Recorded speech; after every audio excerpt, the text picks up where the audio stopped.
exactly this kind of conflict and the recovering with the relationships of the people in the community. But actually we didn't have the issue of children, you know, this is a long time ago. No, it's... That's very important. People don't realize. Chile is very committed to the agenda on children and armed conflict, just in a preventive manner. We believe that all member states, 193, have to take actions on prevention.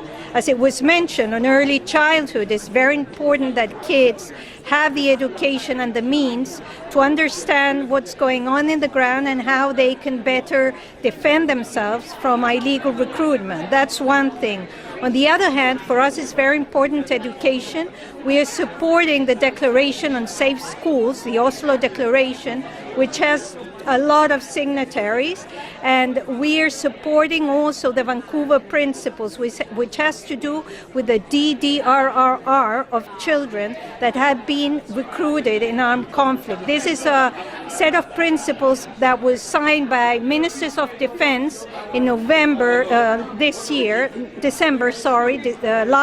in 2017, and have strong provisions and attaches great importance also to rehabilitation, which was one of the main subjects here. But for us, education is very important.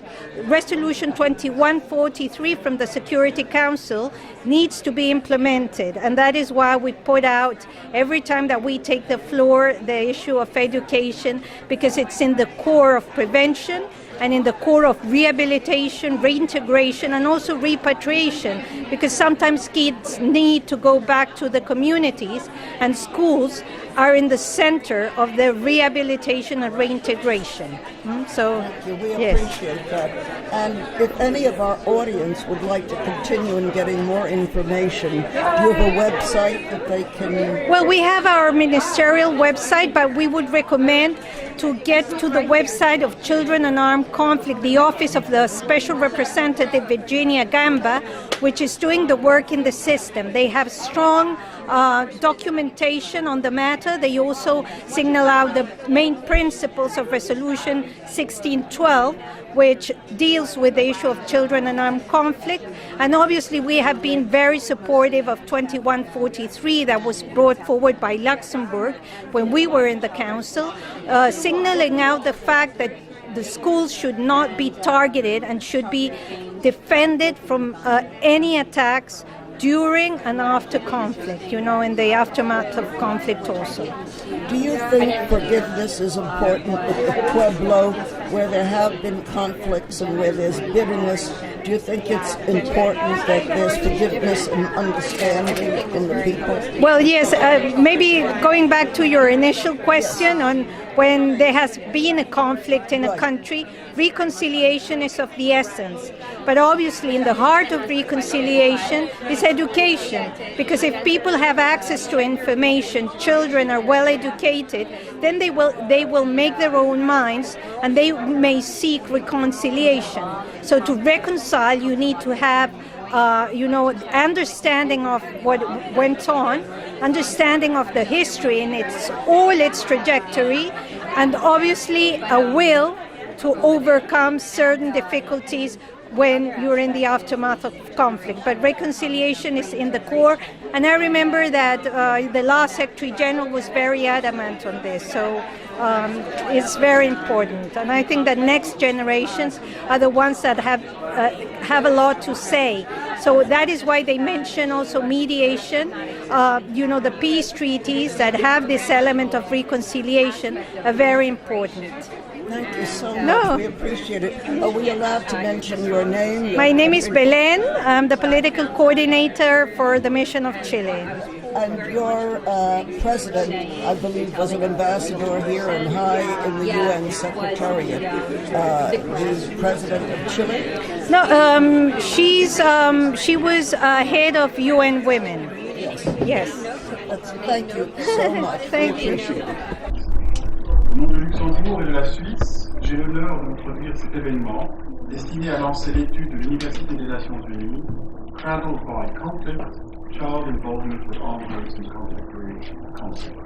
Cette étude a été soutenue par UNICEF le département de maintien de la paix de l'ONU, le Luxembourg ainsi que mon pays, la Suisse. Nous remercions l'ONU et particulièrement M. O'Neill et son équipe pour avoir mené à bien ce projet important et d'actualité ces 2 dernières années. Aujourd'hui, nous commémorons la journée internationale contre l'utilisation d'enfants soldats.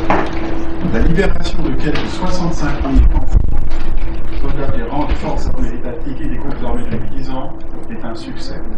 Cette journée doit aussi nous rappeler que des dizaines de milliers d'enfants continuent à être recrutés en Syrie, en Irak, au Mali, au Nigeria et dans d'autres régions.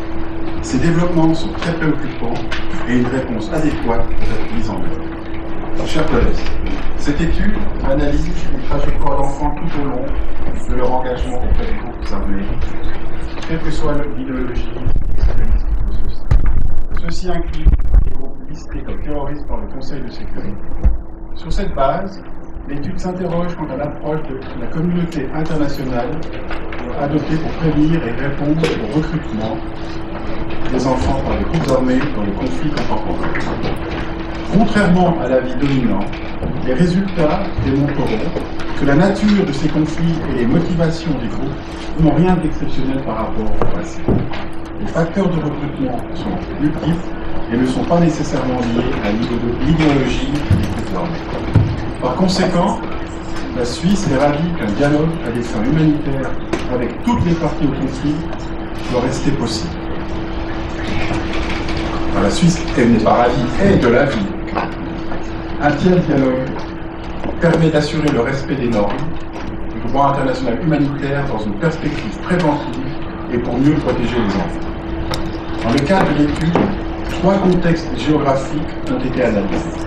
Les chercheurs vous donneront plus de détails dans quelques instants.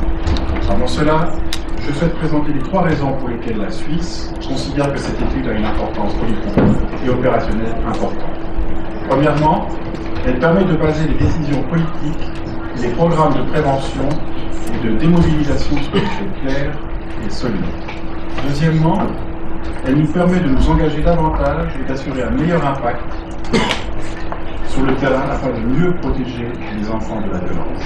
Et finalement, elle met en évidence l'importance d'un dialogue accru avec toutes les parties au conflit, le but étant d'abord de ne pas laisser pour compte cette population vulnérable et ainsi de mieux contribuer à la mise en œuvre de l'agenda 2030. En guise de conclusion, je pense que nous sommes tous d'accord qu'un enfant soldat de plus est un enfant soldat de trop. Je vous remercie de votre attention et passe la parole à mon collègue luxembourgeois pour la suite. Merci Olivier. We really speak with one voice here, so one French, one English. So I'm short, I promise. I'm just going to make a couple of points.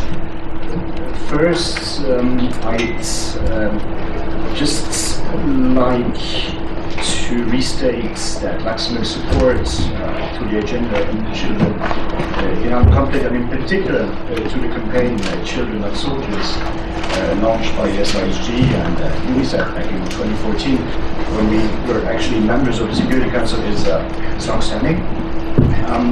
Second, our main goal here really is to contribute to a better understanding of the different aspects of the involvement of children in our groups. So supporting this academic study on the subject really has been a logical step for us. And the more we know about how and why children become associated with or are used by or leave armed groups in contemporary conflicts, the better our chances to find an appropriate response to child recruitment that is in line with our 3 main objectives. That would be prevention, disengagement, and reintegration. So this study actually really is valuable and very important first step for us to addressing these questions. And now, having said that, and as promised, I will hand it back to our chair and the panel. I'm looking forward to a productive discussion. Excellencies, thank you so much for these remarks, for framing what we're all doing here today. and in particular for your government's support for the project. Evidence-based policy making is something you emphasized in your remarks there. It's at the heart of not only this initiative, but everything we do at UN University. It's not taken for granted, support for evidence-based policy making in the environment we operate in today. So thank you very much for your ongoing support. Turning support into the kinds of deep analysis and outputs that you see in the volume today is obviously the result of a team effort, and it's my really great pleasure to introduce you now to some of the key members of the team that have produced this research. To my left, your right, is Dr. Siobhan O'Neill, who is the visionary behind the initiative and the engine of its execution. She's the project lead on this project at UN University and the co-editor of Cradled by Conflict, which you have in front of you. Not at the panel, but I do want to introduce Kato van Broekhoven, who is the other co-editor, and with Siobhan has been the driving force behind this work. To my right and your left is Mara Revkin, who will speak to you shortly. She is a PhD candidate in political science at Yale University, where her research focuses on governance and lawmaking by armed groups, and she's also a Jennings Randolph Peace Scholar at the United States Institute for Peace. Mara led the research for the study on Syria-Iraq, and she'll speak to you about that shortly. On this side, we have Bukari Sangare, who is also a doctoral student at Leiden University and a well-known anthropologist on the central region of Mali, where his expertise is particularly in the Fulani and their plight in the ongoing conflict. He currently teaches at the University of Letters, Languages and Social Sciences of Bamako. On this side, we'll be coming shortly to one of our key supporters, UNICEF, represented by Tasha Gill, Senior Advisor in the Child Protection in Emergencies area of UNICEF. And next to her, Thomas Conta-Georgios, Chief of the Disarmament, Demobilization and Reintegration Section in the Office of Rule of Law and Security Institutions in the Department of Peacekeeping Operations. So together, through some interactive Q&A, all of this distinguished panel is going to introduce to you the tremendous research and analysis that they produced. And we'll start with Dr. O'Neill. Good afternoon, and thank you all for coming. I think this is very appropriate to be here today to talk about children in contemporary conflict on the International Day Against Abuse discussion. And we look forward to being in discussion with all of you as we take that journey forward. So, without further ado,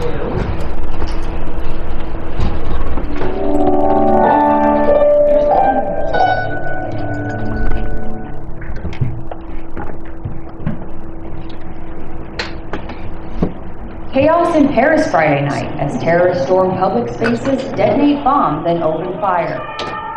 Two blasts at the Brussels airport left behind a chaotic scene. Muslim sect known locally as Boko Haram. In Hausa, the name means Western education is sacrilege. The group has been campaigning. the level of violence perpetrated by non-state armed groups in today's conflicts is staggering. The reach of that violence, both physically and online, is enormous. Even though the recruitment and use of children by armed groups is not a new phenomenon, it is significant in its current scale and extremity. So prepare your army and gather your nations, for we too are preparing our army. So our meeting lies at Darwin. Humanitarians have long worked to prevent the recruitment and use of children by armed groups, and to facilitate the release and reintegration of those who cannot avoid association. But as conflicts become more complex, and when those recruiting children are terrorists or viewed as violent extremist groups, the question arises, is our standard approach fit for purpose for addressing this scourge? To answer that question, the United Nations University, in collaboration with UNICEF, the Department of Peacekeeping Operations, and Luxembourg and Switzerland, has run a 2-year research initiative to examine the trajectories of children into and out of armed groups in contemporary conflict. Drawing from original field research in Nigeria, Mali, Syria, and Iraq, a few broad findings about child association with contemporary armed groups become clear. Children become involved with armed groups today, even those that are deemed terrorist or violent extremist, for many of the same reasons that they became involved with armed groups in previous conflicts. Child association with armed groups is not monocausal. That is to say that children are influenced by an array of interconnected structural, social, and individual factors. While there are certainly trends in and across conflicts, there is no magic cocktail. Our assumption that children can remain unaffiliated in armed conflict is deeply flawed. When children live under armed group control, or the government or their communities assume that everyone is affiliated with the enemy, neutrality may not be an option. We tend to focus on the negative reasons that children engage in armed groups, say a desire to exact revenge. But children often have primarily pro-social reasons for joining, such as love for their community or a desire to gain significance and be part of something bigger than themselves. A few of our researchers share some of their specific findings from their case studies. Patterns of local recruitment differ significantly from transnational recruitment. Armed groups that control territory can use coercion, real-life social networks, material rewards, and institutions on the ground to apply pressure on populations in these areas. In contrast, armed groups that don't control territory need to rely on non-coercive strategies of persuasion and inducement, and these often involve virtual peer networks that operate over social media platforms, including Facebook and Telegram. Another key finding is that the Syrian civil war has created intense pressures and incentives for children to align themselves with some armed group for self-preservational reasons, and this has made neutrality impossible for many children. In areas controlled by armed groups, alignment with one of these groups is necessary for economic and physical survival. As one of my interviewees explained, many parents felt that it was necessary for at least one of their daughters to marry an Islamic State fighter as a kind of protection bargain, or in Arabic, a safqa al-himaya. In the Syrian conflict, family and social networks are an important factor, both in decisions to join a group and switch sides between different groups. For example, one boy who joined Jaish al-Islam at the age of 14 said, when asked what he would do if his relatives switched sides to a different group, "Of course I would follow them because I trust them." So while these social and family networks are an important factor in joining, they can also facilitate demobilization. For example, one former Islamic State fighter who quit the group after becoming disillusioned said he stayed in touch with friends still in the group, who later approached him for advice about escape routes when they too decided to disengage. L'étude du cas du Mali démontre que les enfants rejoignent les groupes armés à travers le recrutement individuel, surtout les enfants vulnérables sans protection, c'est-à-dire les talibés, les enfants de la rue, et aussi à travers la mobilisation communautaire. La mobilisation communautaire est prédominante et moins visible. Pour ce cas de figure, l'enfant devient une contribution à l'effort de guerre en vue de défendre et de protéger sa communauté. Et il est peu probable que l'enfant se retire jusqu'à ce que la communauté démissionne. Il est très difficile de faire une nette distinction entre les groupes armés au Mali. Il existe environ 3 catégories, parmi lesquelles figurent les enfants et les jeunes, qui sont précédemment les groupes rebelles indépendantistes, les milices d'autodéfense, qui sont parfois pro-gouvernementales, et les djihadistes, ceux qui cherchent à imposer la charia. Cependant, il n'existe pas de frontières linéaires entre les membres de ces groupes qui sont liés par les rapports sociaux, géographiques et économiques. La radicalisation religieuse n'est pas mise en exergue dans notre étude. Les communautés expliquent les raisons du recrutement par l'injustice, la faiblesse et la corruption des agents de l'État, la pauvreté extrême, le manque d'opportunités économiques pour les jeunes, etc. Recruitment in armed groups in Nigeria is driven by a number of factors, spanning everything from conscription to financial support to ideological affinity. Armed groups also offer non-material social incentives, such as the promise of marriage, which otherwise might be out of reach for those who can't afford to pay bride price. In Nigeria, the reasons that children become associated with armed groups are not necessarily the same as the reasons for staying within those groups. The status that they attain within the group might make it difficult for them to return to civilian life.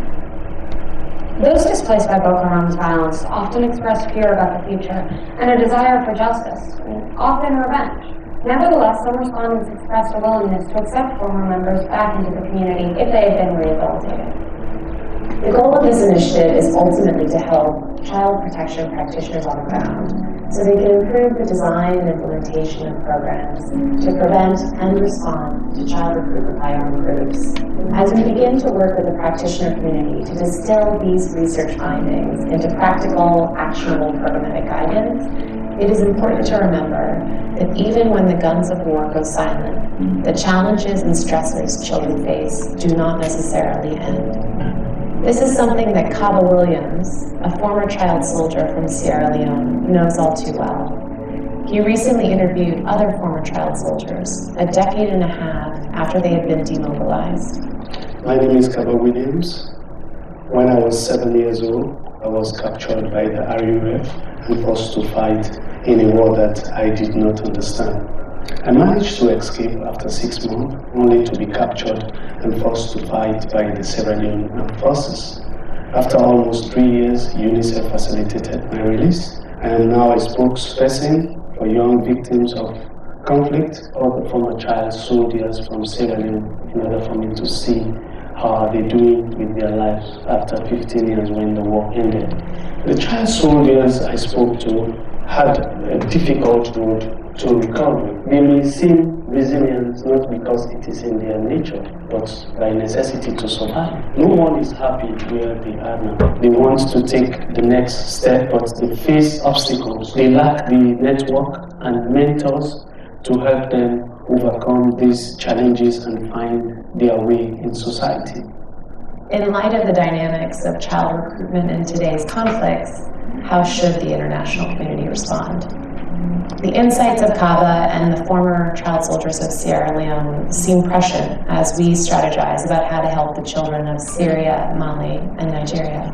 I think the international community must realize that the reintegration of child soldiers takes time, perhaps longer than other peace-building tasks. They must respond with the right tool to help the victim of conflict, but also the community to which they will return to. Former child soldier should be given a stronger voice in the reintegration decision-making process so that they can contribute to their own recovery. Ultimately, to end child association with armed groups, we must create peaceful, prosperous, and inclusive societies where children do not need to rely on armed groups for their basic needs or their self-worth.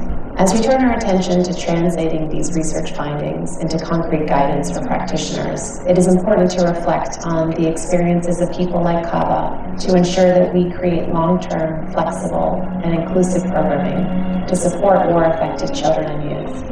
Ultimately, they represent the generation that will help ensure sustainable peace.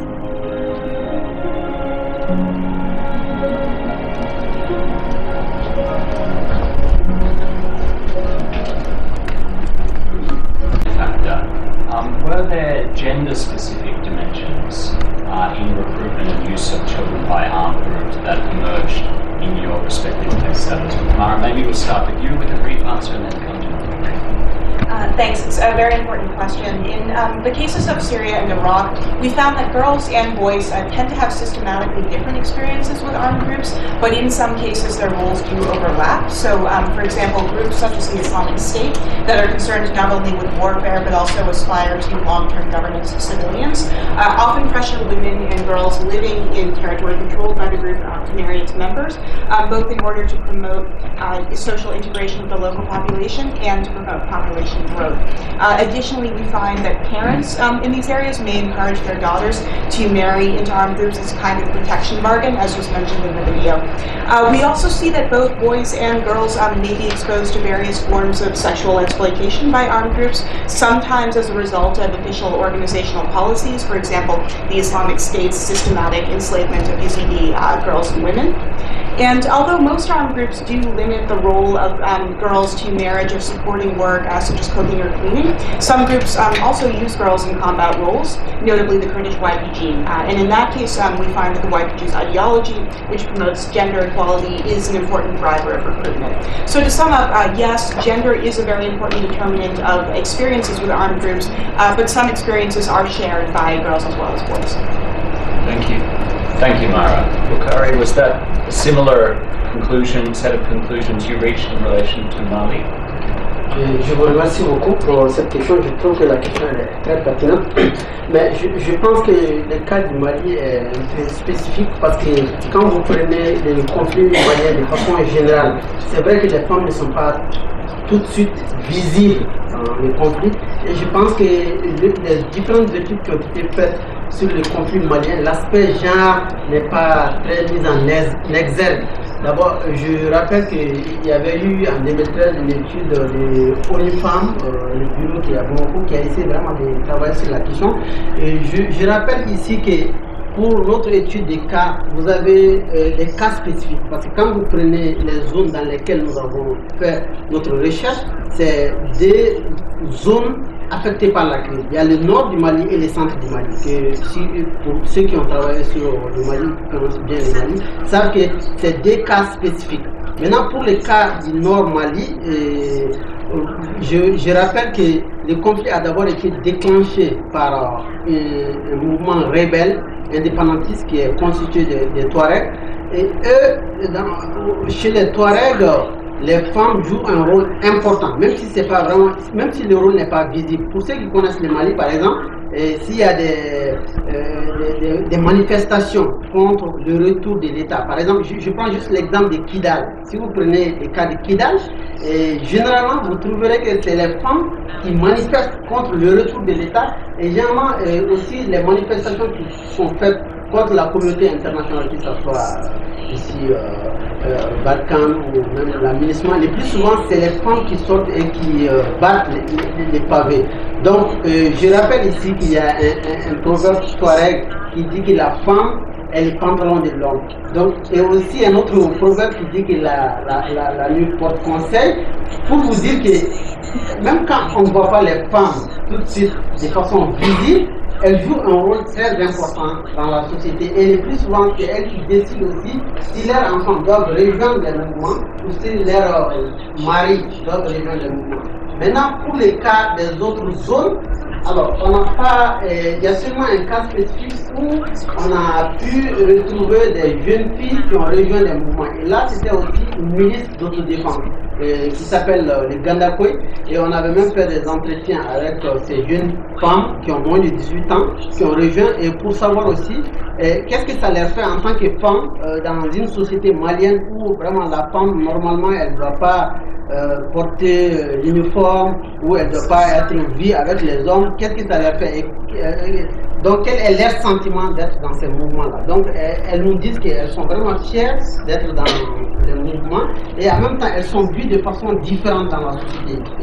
Bon, elles jouent aussi un rôle prépondérant, je veux dire, dans ces mouvements. Maintenant, pour les cas spécifiques du centre du Mali, et je sais qu'en 2012, quand la région avait été occupée par le Moujao, le mouvement pour l'unicité du Djihad en Afrique de l'Ouest, il y a eu des cas aussi où on a vu des jeunes filles qui étaient dans le mouvement, mais qui jouent vraiment les rôles que ces jeunes filles jouaient dans ce mouvement, c'était vraiment de s'occuper des petites activités, comme les activités ménagères, donc elles ne prenaient pas les armes. Et même pour les cas aussi d'autres enfants, ils ont d'autres rôles à jouer qui n'est pas seulement de prendre les armes et d'être devant la scène. Donc c'est ce que je voulais partager par rapport à votre question. Thank you, Bukhari, and a good reminder that even within a specific conflict there are significant variations, which I think is going to be a theme that we're going to be seeing coming back several times. Let's look at another variable or another factor in recruitment and use, ideology. The project pays particular attention to the influence of ideology and what is sometimes called radicalization. What evidence is there, Siobhan? Maybe we can ask you to jump in on this one and come back to Lara and Bukhari. What evidence is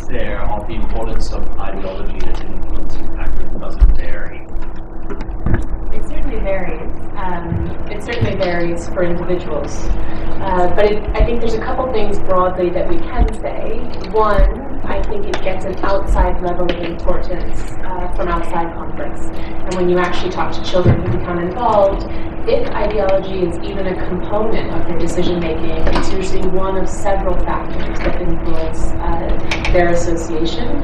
Ideology is also quite tricky because it is intertwined with so many things. So it's intertwined with identity, with community. So it's really hard sometimes to actually get in there and figure out what is ideology and what is sort of a proxy for something else. And I think Mara will probably speak to this as well, but we also see signs that ideology becomes much more important as somebody is either in a group and indoctrinated. And again, that could be sort of a proxy for something else like social norms and expectations.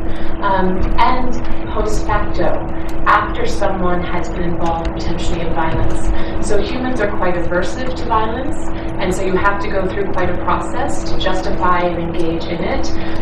So there's been a number of studies that have suggested that people engaged in the violence and the ideology only sort of came afterwards. So those are some broad sort of takeaways, but I'll let the others sort of speak to their case studies as well. Thanks. So I'll echo some of what Siobhan's already said, but in my experience, I found the concept of radicalization to be quite problematic because it does tend to assume a very linear and unidirectional process in which exposure to an extreme ideology at some point in time leads an individual to join the group at a later point in time. And so while that process does definitely occur in some cases, particularly with children living outside of conflict areas who oftentimes learn about armed groups primarily through social media. Our research on Syria and Iraq indicates that the role of ideology in recruitment is significantly more complex, particularly in territory controlled by these groups. So children who live in or near conflict areas often join for non-ideological reasons, for example, money or for protection.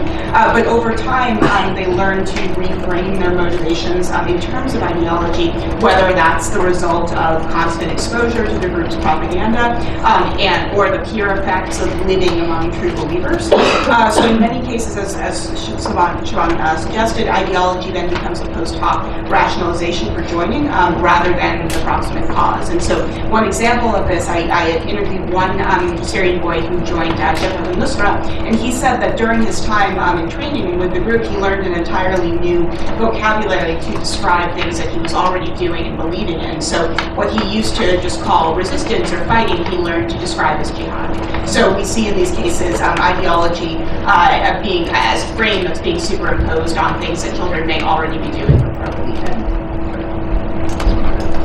Kari, is that again similar to what you found in the cases you were looking at? Je crois que comme ça a été dit par Siobhan et même dans l'étude que nous venons de regarder tout à l'heure, je crois que la question de l'idéologie n'est pas mise en exergue dans l'étude du cas du Mali.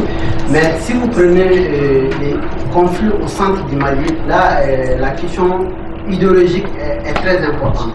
Le fait que les Peuls aient rejoint la Katiba Ansabine maintenant et même les enfants Peuls, les jeunes qui ont les 18 ans, là l'idéologie a joué un rôle important parce que le leader principal de ce conflit, qui est Hamadou Koufa, il est originaire du centre du Mali et c'est un marabout, il a été un imam. Et donc la stratégie qu'il a développée pour pouvoir avoir les Peuls avec lui, parce qu'il faut reconnaître que la Katiba Ansabine est liée à Ansabine Diadagali. Diadagali est un ancien rebelle malien qui a créé Ansarine, qui est un mouvement djihadiste en 2008. Maintenant, pour gagner les centres du Mali, sa stratégie a été d'avoir un religieux, un imam Peul avec lui. Et Hamadou Koufa, comme je le disais tantôt, la stratégie qu'il a développée, c'est vraiment de faire des enregistrements des prêches, des enregistrements audio, et de les distribuer Donc à travers vraiment des clés USB, à travers les téléphones, donc via Bluetooth. Et donc c'est comme ça qu'il a vraiment pu gagner la confiance des peuples.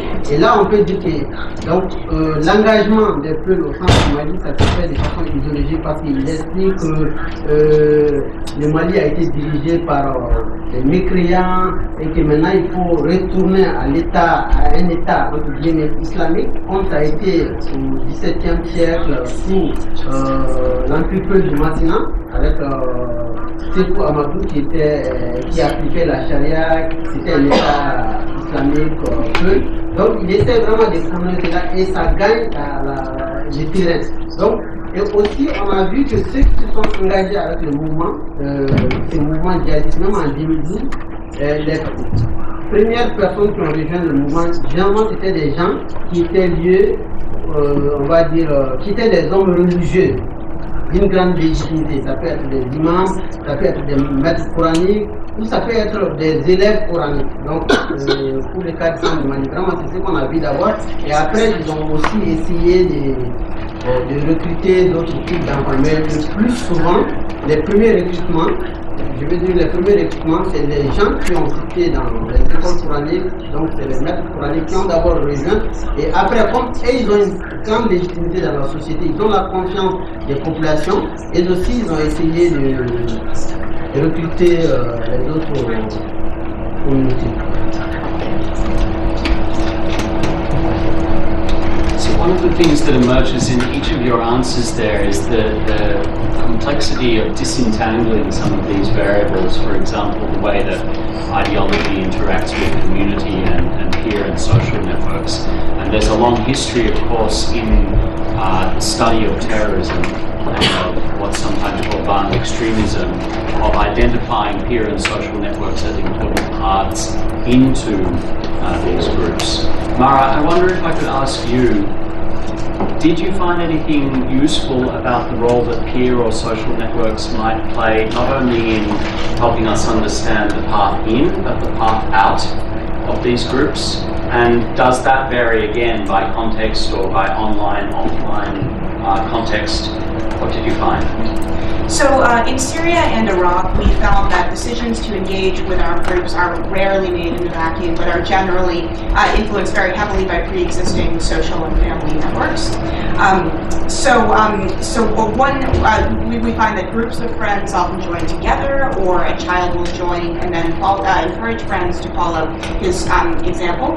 And one positive implication of this finding is that these social dynamics might actually be leveraged for preventive purposes, as well as to facilitate disengagement. So, for example, I found in my research that deserters often keep in touch with friends who are still inside the group, and who may be looking for a way out, and will later turn to them for advice about exit strategies. And I saw this in the case of one former Islamic State fighter, in Turkey, who quit after becoming disillusioned from the group, but kept in touch with his former friends still inside, and later asked him for tips about escape routes. So we do see that while social dynamics are critical to the initial process of engagement, there is a bright side, and they can potentially be utilized to extract children who will join. Thank you. Maybe we can think now about what some of these insights mean for the programming in this area and for policies and practices. So I'd like to come now to Thomas Conta-Georges of DPKO and Tasha Gill from UNICEF and put a few questions to the two of you, if I may. I'm starting with this question about, or starting with this analysis of the role of peer networks. One of the things that really jumped out at me from the study is that desistance from these groups, just like desistance in the field of criminology, is not a one-time event. You don't wake up one morning and decide you're going cold turkey, you're never going to pick up a cigarette again, you're leaving the group permanently. It's a much more fitful process of separation, in and out, falling, sliding back, re-encountering old social networks, being pulled a step back in, finding your way out slowly and gradually over time. That seems to me to potentially have very significant programming and policy implications. If we recognize that this is the natural process of things, that children won't find their ways in one fell swoop away from these groups, but need help on a gradual process. Does that have the kinds of implications for programming interventions, for disarmament, demobilization and reintegration programming and other forms of interventions that would seem to herald? And if so, what might those be? Tasha, maybe we can come to you first and then we'll come to Thomas. Thank you so much, James. And allow me just also to express my appreciation to the Excellencies of Switzerland and Luxembourg for hosting us today, for investing in this project. I'd also like to thank the UNU team for their excellence and their rigorous dedication to this project and to this volume. It's an important day to be launching this, so thank you for all of your hard work. I also want to recognize Shadowmini Segrist, who's next to me. She's my predecessor in this role and really has been accompanying this for some time, so I hope that you will also weigh in and you'll have a team, a small panel on this side to also address some of these questions. The complexity of sustainable disengagement for young people from armed groups and from armed violence is not something new. This has been the case even in traditional BDR programs, let's say. And this is precisely because those engagement drivers are so complex. They always have been. And so in this sense, I just want to make sure that we're not thinking this is something new. This has been an ongoing situation, and they are not linear processes, as you underline, James. So we must acknowledge that both the individual and the societal, the structural or contextual factors will determine the extent to which children's and young people's disengagement from armed groups will be successful or sustainable in the long term. What I'd like to highlight is that when interventions and programs are implemented in the midst of conflict, as is the case where in so many of the places where we are working, those pressures and the ongoing push and pull factors for young people continue, and with great significance and weight. And so this has real implications for the success of programs. What does that mean? It means that it's hard, but it means that we can still do it, and I think that this work is an important contribution to enabling us to better understand the multiple and interconnected drivers for young people, positioning us better to design programs to respond. The other thing I highlight is that these are not solely emergency interventions. Child protections need multi-year programs with predictable multi-year financing to make a difference in the lives of young people. Last year, UNICEF supported over 12,000 children who have been released from armed forces and armed groups.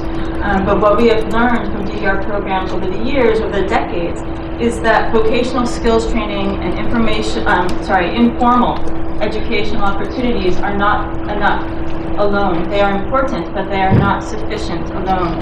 And what we also must address, and this has really been highlighted in the work here, is that young people's quests for significance, for personal meaning, for purpose, for meaning in life are as important in the design and delivery of these programs over time to accompany children and young people through this process that, as you said, is a fitful one.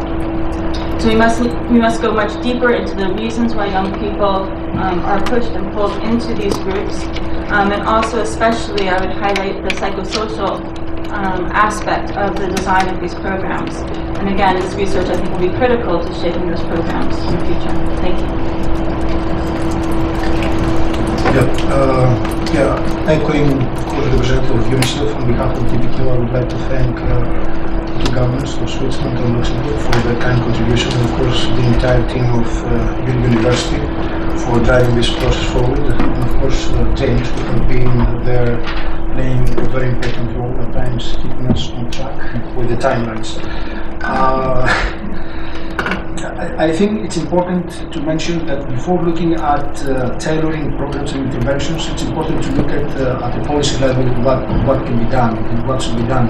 And I really like the way James framed the question: processes versus programmatic activities, which has this aspect of a sequence. I think this very much echoes the understanding of the DDR community. The DDR community, which is represented through the Interagency Working Group, 24 entities are there. UNICEF, of course, is a member. We gathered in Stockholm 3-4 months ago, and this is what emerged as part of our discussions. it's important for all of us to understand this as a process. It's important not to see it simply as a program. That opens the way for others to join, that opens the way for synergies to happen, and that opens the way as well for flexible approaches. So for us it's important to move more and more away from this monolithic, traditional, sequential, individually focused, and most of the time nationally driven and managed DDR programs, and see this as a process whereby we ask different parts of the system, of the UN system, and outside UN system to contribute.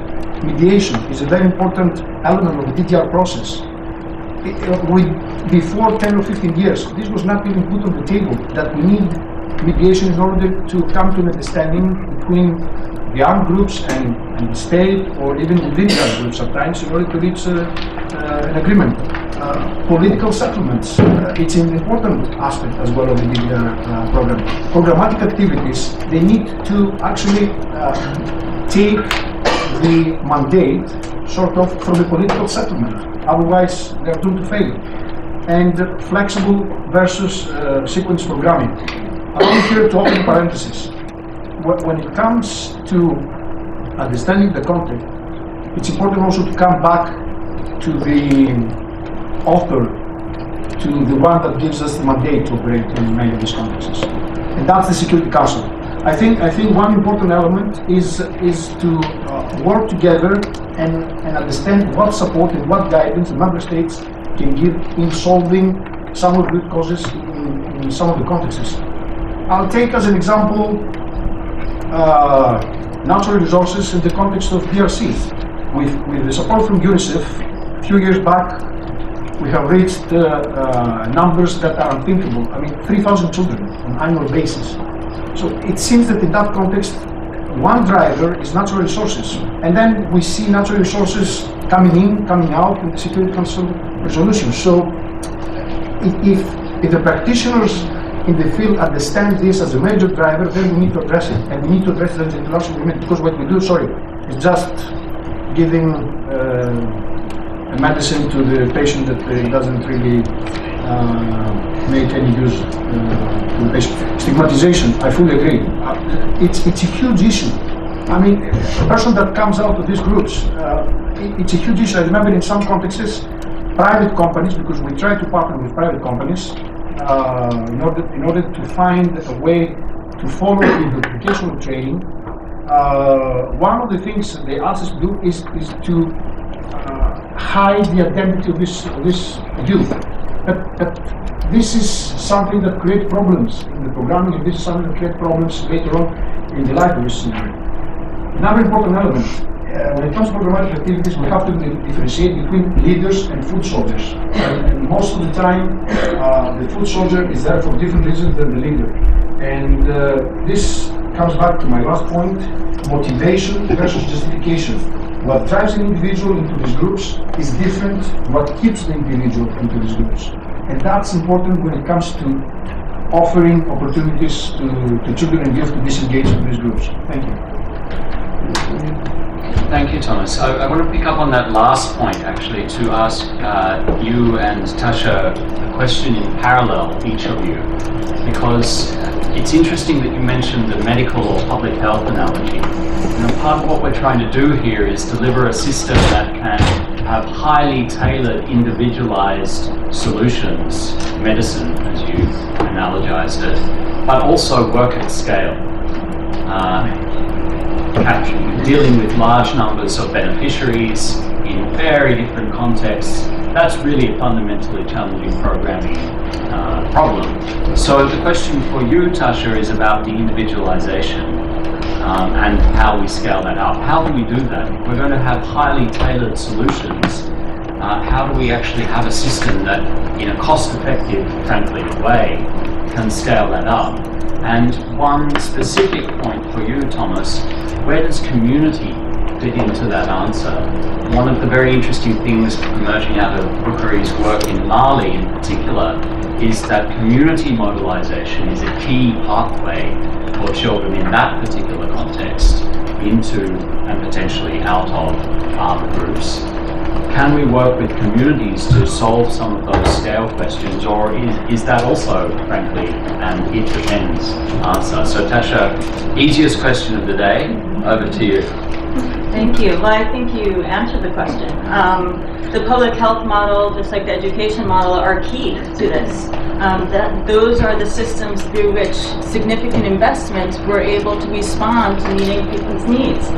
That same investment has not been made in social work. And the systems for child protection that are needed in order that caseworkers, social workers can provide that very specific, individualized accompaniment for children who are going through this process, which we recognize is long and is not linear and is complicated. Investing more in the very systems, and here I'm emphasizing, of course, the formal systems, but we should also look at the community and informal systems that can accompany children through this, would be one of the ways to reach scale in terms of both prevention and reintegration programming. But I think that I would also like to add, in terms of the communities, that certainly UNICEF has worked extensively with community engagement with communities, both to prevent and respond to this issue. And changing those social norms is a long-term process. But that's a question for Thomas. I'm happy that I didn't have to answer that question. But I would like to compliment 2011 SG's report on DDR determines as the optimum time for integration 3 years. Now, that's what the report recommends to member states. There are member states that go beyond the 3 years, notably Colombia.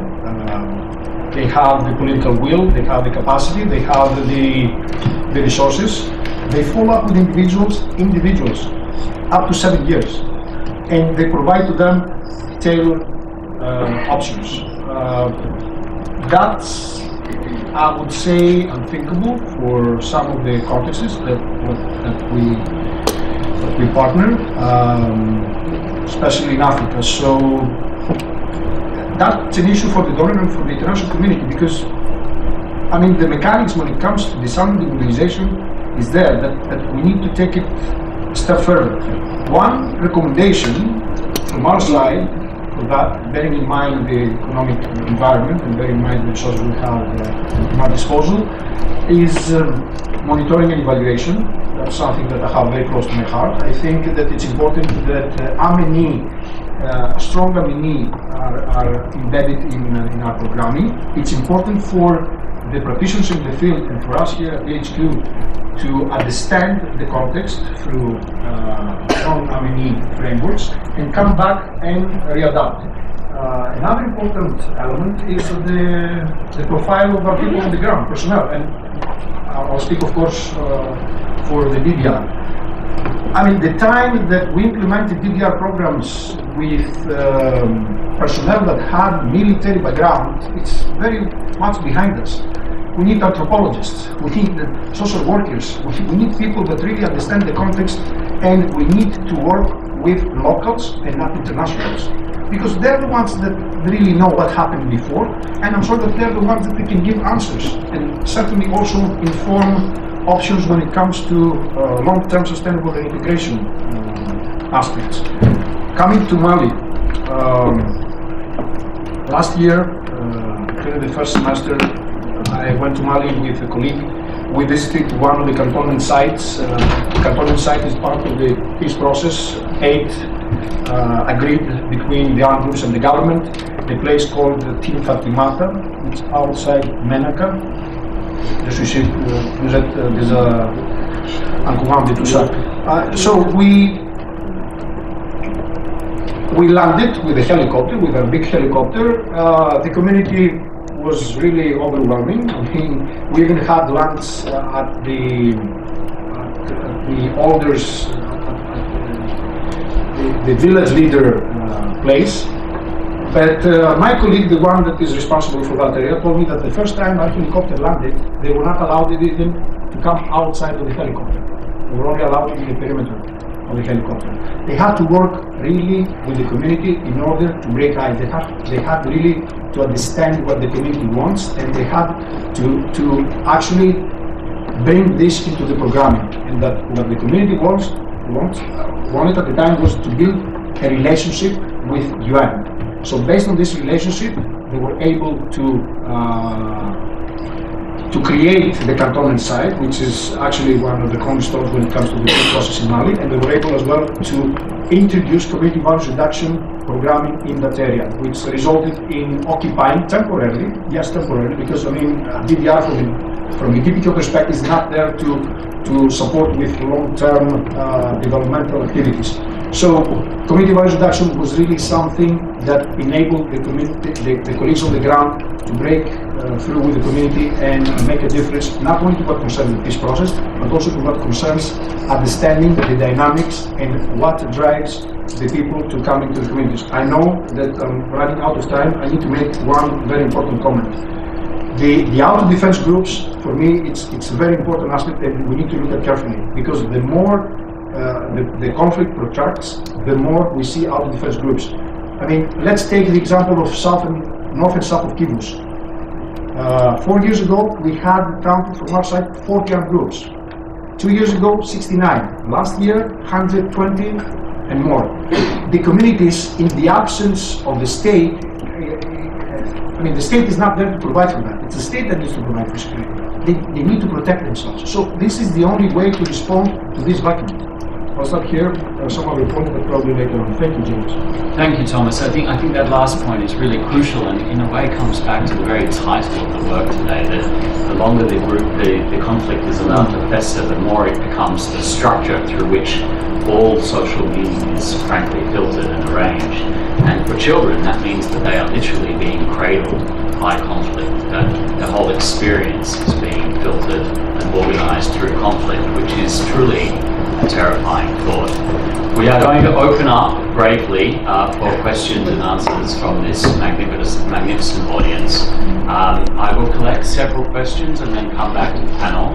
As you're getting my attention, ma'am, you do have my attention. As you're getting my attention, I want to just thank Sotomini, Lee, for being here and for all the work that you and Ibrahim, who can be here today, have put into the effort.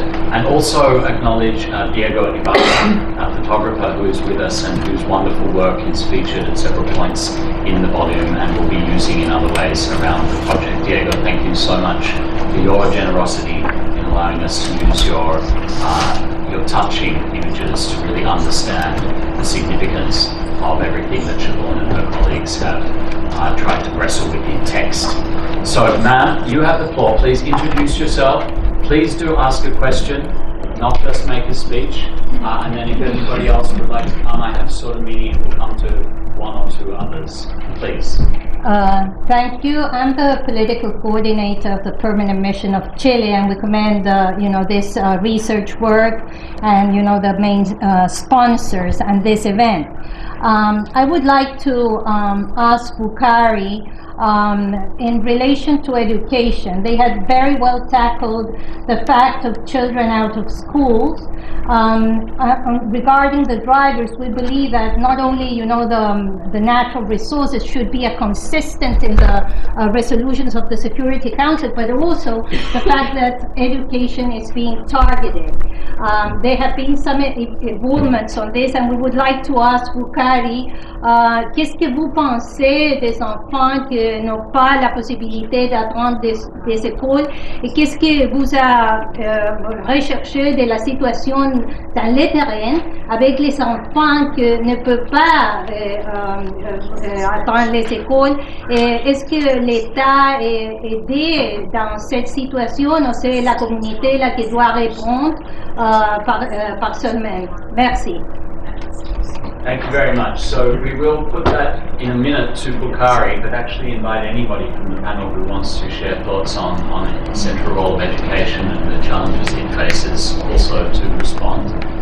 Was there anyone else who wished to come in? Sotomini, I think you wanted to ask a question, didn't you?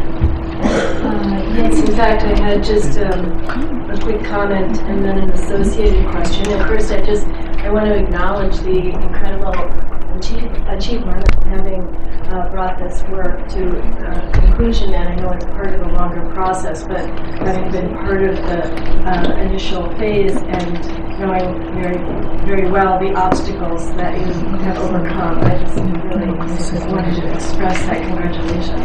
And then just a quick point, 2 quick points. One, you have mentioned, and I think it's so important to emphasize the root causes, including extreme poverty.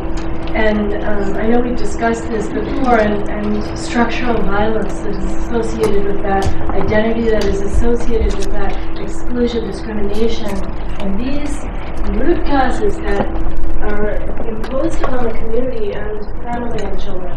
So that's really one of the reasons why Kaba brought up in the video how disillusioned kids get in what they're able to perceive as their way out and their meaningful future, education, vocation, etc., because of those enormous economic and social factors.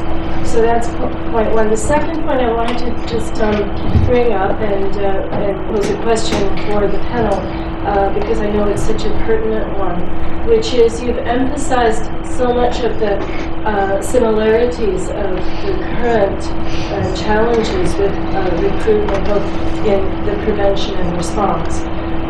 So I'd like to go back to highlight one of the differences which is currently being faced, and that's the difference of perceived accountability, even culpability, and criminalization of the kids by association with some of these groups that are labeled via international community as either terrorist or extreme nonsense. So that extra, very critical step that comes into the DDR, or what we call release and integration, and there have been breakthroughs, in particular in Nigeria, one of the sites that's less emphasized, or that we have less discussion of today, but in all of those case studies.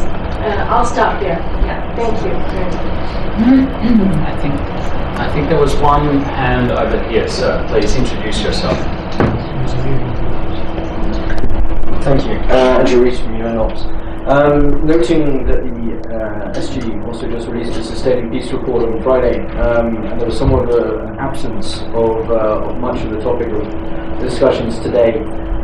In that, I wondered if there was an opportunity for the panel maybe to address some of that absence in the Sustaining Peace report, and also in particular the financing elements behind how you are actually going to operationalize some of the solutions that people are looking at, and what's the ask of the member states in terms of being able to do that. Thanks. Well, a lot of the research team was pretty busy flying here from Mali and getting the finishing touches to the report since Friday, so I'm afraid you may find that there's limited response to that very pertinent question. You might have to come back to us. I know there are more hands. I have seen you. I will come to you, but let's give the panel a chance to respond. So we have questions about education, economic and social, quote-unquote, root causes, the criminalization of association, and your light weekend reading, the SG's report on sustaining peace.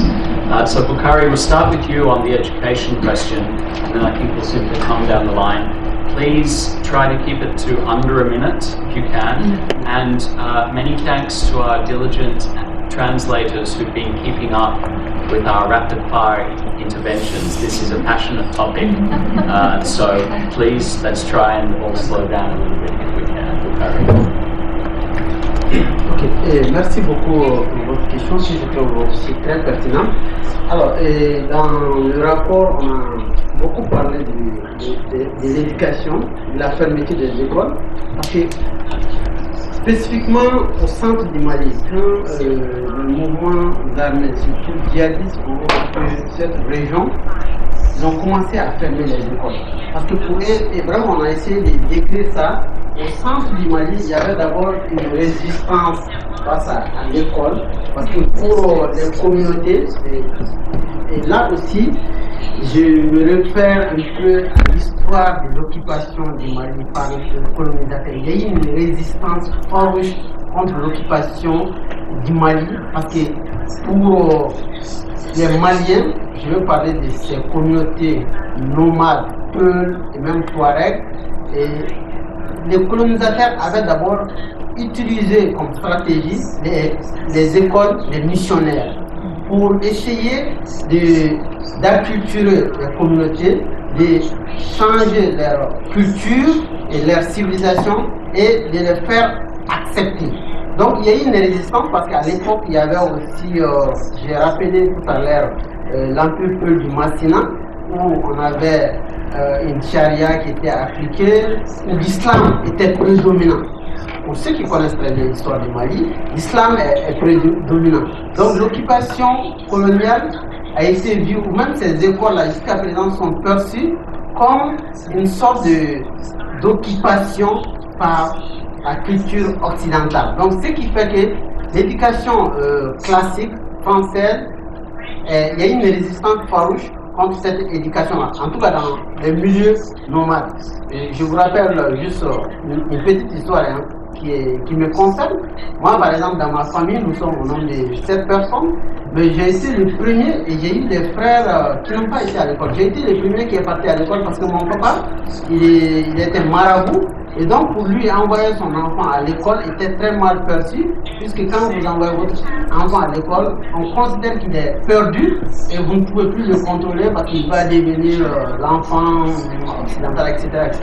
Donc, pour vous dire que dans ces zones-là, il y a aussi ces facteurs. Maintenant, je reviens à votre question.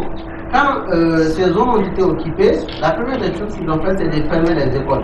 Et maintenant, il y a à peu près 500 écoles fermées. Et pour le cas du centre du Mali, vous avez plus de 349, en tout cas au mois de novembre, les chiffres, c'était 349 écoles fermées au centre du Mali.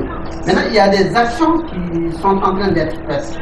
Les actions sont en train d'être faites par le gouvernement parce qu'il y a déjà un programme pour le cas du centre du Mali qu'on appelle le PCE, le programme de sécurisation intégrée des régions du centre. Et dans ce programme-là, ils essayent de combiner des actions militaires avec des actions, on va dire, sociales.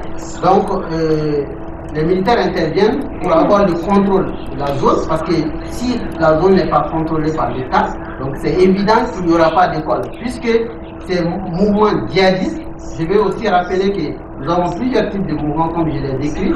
Il y a seulement les groupes djihadistes qui sont contre les écoles françaises ou les écoles classiques. Donc les deux autres groupes, comme les milices d'autodéfense ou les mouvements signataires, les mouvements rebelles, ne sont pas contre les écoles. Donc c'est les zones qui sont contrôlées par les djihadistes où on a des écoles fermées. Donc c'est un sérieux problème et c'est un défi énorme. Et il y a des réflexions qui sont en train d'être faites. Et je pense que pour vraiment résoudre ce problème-là, il faudra aussi réfléchir un peu à adapter l'éducation à la demande des communautés. Et je crois qu'aujourd'hui, les populations sont en train de demander une formation, des types de formation informelles et qui soient aussi adaptés. Par exemple, pour le cas du centre du Mali, vous avez beaucoup d'écoles coraniques. Vous avez beaucoup de centres où on enseigne l'école coranique et les gens essayent maintenant de voir comment on peut combiner l'éducation française avec l'éducation coranique pour que cette éducation soit acceptée par les mouvements qui contrôlent ces zones-là. Thank you. I'll just try to hit a couple points very quickly. One, I think you'll notice the difference between Bukare and Mara's case studies, and the takeaway from this on education is how complex this particular variable is. And so in chapter 2 of the report, we try to kind of break out for people all the ways that education can be correlated. So sometimes it's about level of attainment, sometimes it's about the access education affords a child, sometimes it's about if an armed group has co-opted the education system. So it's a really difficult variable for us to sort of break out, but we need to do that to really understand its role in children's trajectories towards armed groups. And then I'll just address what Shodanini very helpfully brought up. We do not have our legal chapter represented today, but we do have a chapter by 2 legal experts to try to understand the shift that we do see in how children associated with armed groups today are being treated.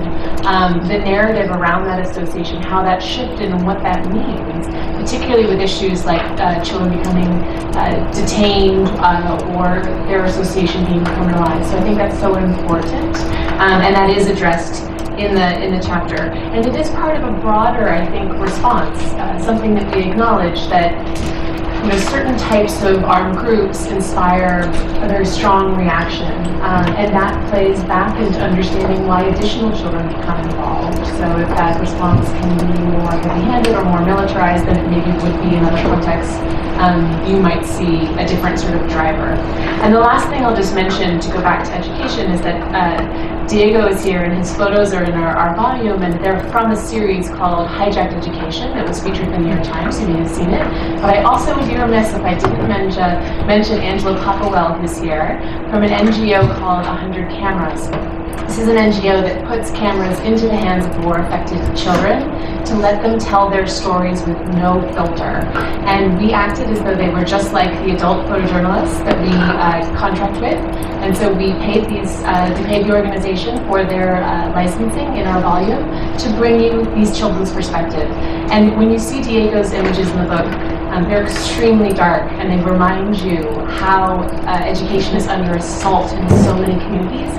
But when you see the images from 100 Cameras, they are light and they are joyful, and these are kids who've come out on the other side. So that is a really wonderful thing, and I'm so happy we could bring that to you in the volume. So in Syria and Iraq, one of our findings on education is that educational systems in conflict areas in both countries have suffered enormously for two reasons. First, as a result of capture and control of curricula by armed groups, but also as a result of state action. So the fact that the Iraqi and Syrian governments withdrew accreditation from schools in areas controlled by armed groups meant that children, as they put it to me in interviews, that their degrees would be worthless upon graduation. And so as a result of this, they expressed a concern that that there was really no incentive for them to continue education beyond the point of basic literacy, creating overwhelming incentives for them to engage either in child labor or to join an armed group. One positive finding I did want to highlight is that in the pilot survey of 45 children who are being detained in a juvenile reformatory in Iraq that we were able to conduct for this study, when the children were asked, imagine that you're released from this prison tomorrow, what skills or tools would you need to achieve your life goals? A very high percentage, more than 70%, said that either education or vocational training is what they would need. So there is a desire, clearly on the part of children, to resume education if they can, but unfortunately, as we know, multi-year gaps in education can be very difficult to overcome. And just Shadow's point, I think this is very important. I think something that is new about the conflicts in Syria and Iraq, particularly in Iraq, is the extent to which these very overbroad and over-inclusive counterterrorism laws have penalized children. And so I know in Iraq, a huge problem now is that the counterterrorism law is being interpreted such that membership alone in an armed group is sufficient to establish criminal liability under that law, regardless of whether or not a child can be proven to have perpetrated specific criminal acts. So this is definitely a big problem that we should look into.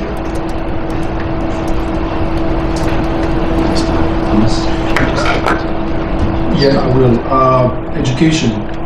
4 weeks ago, around 4 weeks ago, a member state asked us to support a ceasefire process that was reached sometime back between an armed group and the government.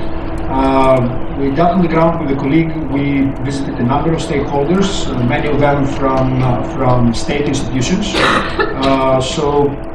During our discussion, we found out that in that particular region, where the armed group comes from, the priest, this is the leader of the armed group, was able in the last 10 years, since 2008, 2009, to set up his own school structures. So he founded them, he supported them. So back in 2008, 2009, a child was what, 6, 7, 8 years old. So today, the child is 17, 18, 19 years old. Of course the child can hold a gun. So let's think, what is the role of the state when it comes to education? This is, I mean, the role of the state to provide for that. And I want to link this with the comment that was made before from our colleague on structural violence. I mean, when state institutions deprive individuals from meeting their basic needs, and education for me is a basic need, I mean, then that has consequences, and those consequences we are requested to address them. So I think and I hope that in the future this becomes part of our programmatic responses somehow, because if not, then we will be coming back again and again into many of these contexts. Thank you. Thanks. Perhaps just briefly to underscore the point also on education, and going back to the question also you asked earlier, James, about how to address the scale of interventions. One of the things that comes through so clearly is that there is no one cocktail of factors that creates a situation for children, but there are many different ones. And I think the lack of education is a very important one, and we've identified others as well. This multi-year gap of education for children is something that's a struggle in many contexts across the board for the reintegration. However, I'd like to link this then with this issue of personal significance and meaning. And even in some of the programs that are for vocational skills training, a huge impact that comes out of those programs is really about the support that they get from other children who have been through a similar experience. And so what I want to highlight here is that finding the mentors that Kava spoke about who can help children to go back into school, even if there is that gap, and to stick with it is something that's very important in working with communities as both a protective but also reintegration mechanism. Thank you, Tasha, for being so to the point. We're going to stretch our welcome here in the room by having one lightning round. Yes, ma'am, you'll be the first on the chopping block, the list. So we have 4 people who are going to ask questions. Please keep it to under 20 seconds, and we'll come back to the panel for your responses. If you have to leave us, I know some of you will, and you were not one of the lucky few who got a hard copy. I know we ran out. It is available on our website, or alternatively, please give your business card to any one of the UNU team members who will be floating around, and we will contact you as soon as we have more hard copies for you, and you can pick it up from us. So ma'am, you were she's leaving us. Ma'am, you don't wish to ask a question? Yes, I have a simple question. Excellent. It's pre-K. I believe that having been a mother and grandmother, you have to start with the children practically the moment they can talk. Here in the West, we say don't go near the fire, don't walk in the street where the traffic is. I believe we should think of pre-K instruction for the children because we know the dangers they're going to have. And perhaps there are cartoons or the type of information we can give to these babies growing up that they already are indoctrinated. Be careful. For instance, in the West, don't talk to strangers. It's simple, but our children learn they don't talk to strangers so easily. And why? And that's my recommendation, pre-K. Thank you very much. So a question about early childhood education and its role in all this. Yes. Yes. Thank you.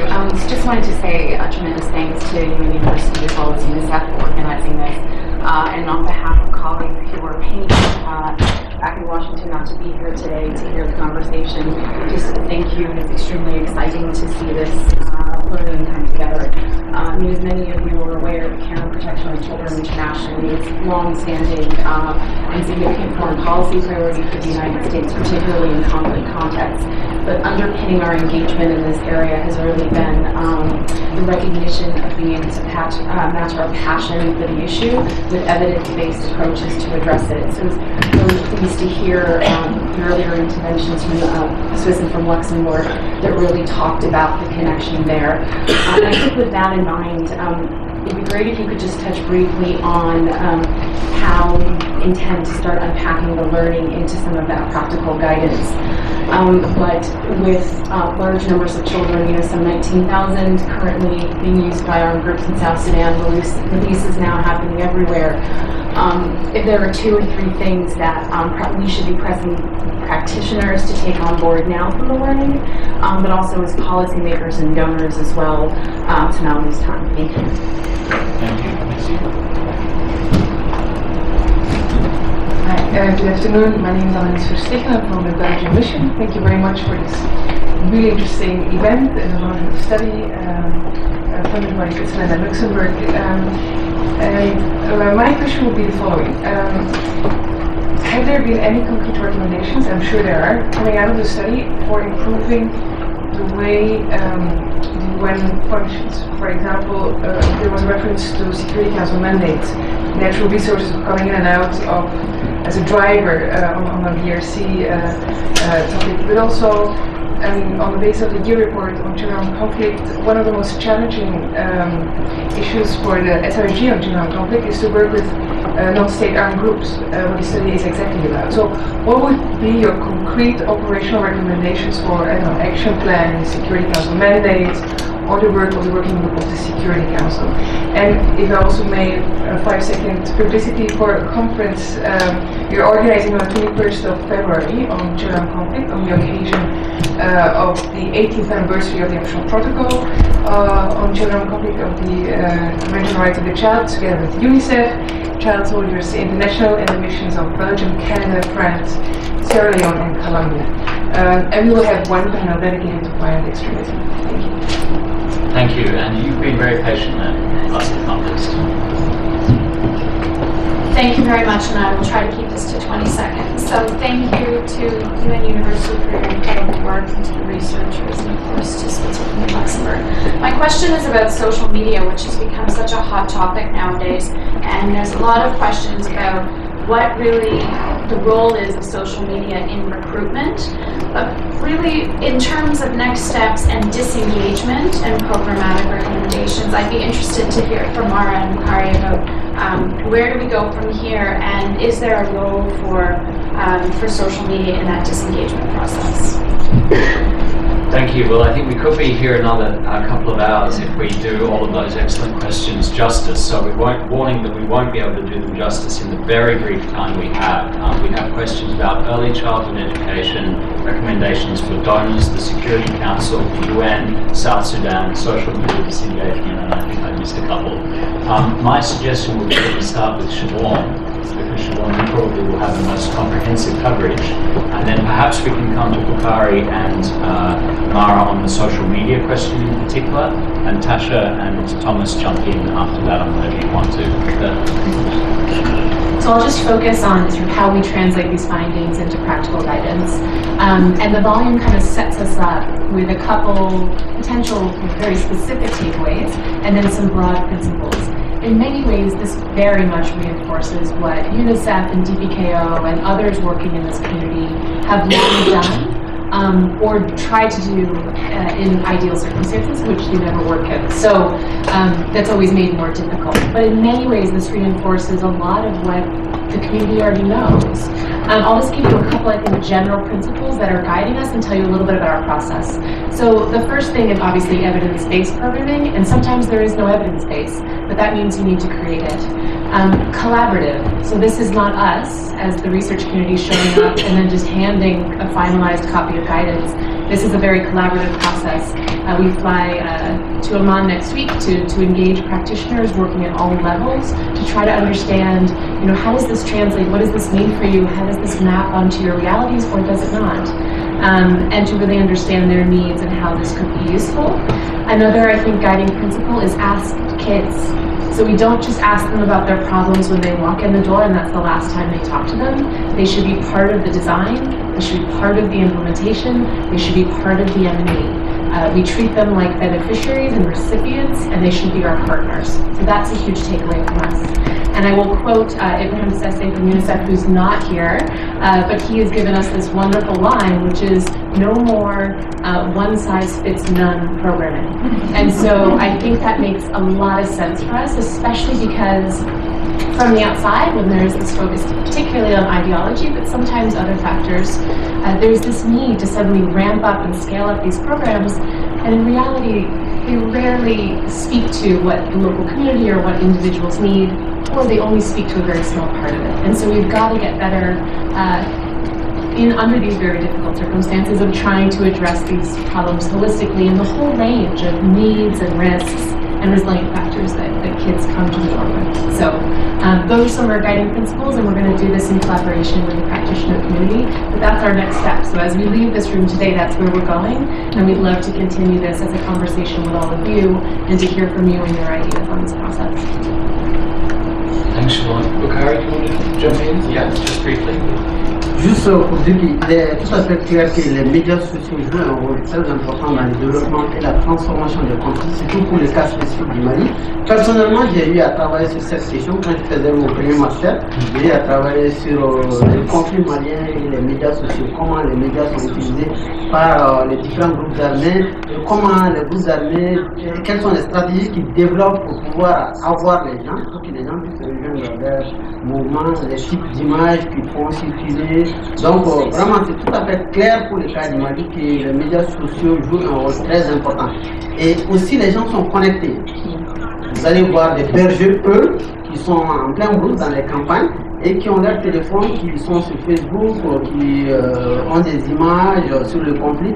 Et c'est ce qui les motive à rejoindre les groupes. Donc moi je pense que par rapport à la programmation et aux actions à faire, je crois que même au niveau du Mali, déjà il y a des actions qui sont en train d'être menées. Et il y a UNIFEM qui a travaillé avec l'association des jeunes musulmans du Mali et qui les a dotés en laptop, en ordinateur.